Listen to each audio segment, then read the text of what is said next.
Ready once again, racing just is started. We have Aloha, first to show quickness at the start. Accuracy is done on the inside, and on the outside comes Mangaro Winter portion. Spark Bachelor of Arts, winking eye has it coming.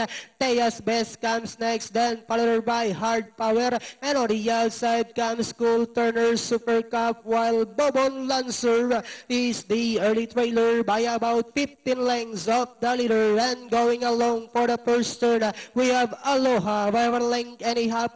Winking Eye is right behind in second. 4 lengths further back in third comes Accuracy is Park, and on the outside comes Hasit coming. Bachelor of Arts comes next, then followed by Mangaro. Tejas Best, then next online now is Super Cup. Cool Turner, Hard Power, while Bawon Lancer is still racing in less inside the 3 octavo. We have Aloha by about half length, and in second is Winking Eye. Bachelor of Arts now coming closer in third.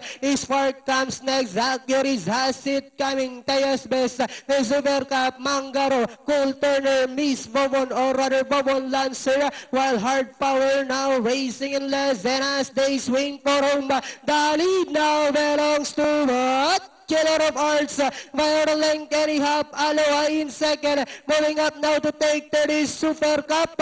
Last 100 meters, we have Bachelor of Arts followed by Aloha. And finally, the curtain closer. Bachelor of Arts second is Aloha. Super Cup has it coming. Winking Eye. And Accuracy for your Super 6. Ay, salamat. Wala tayong photo.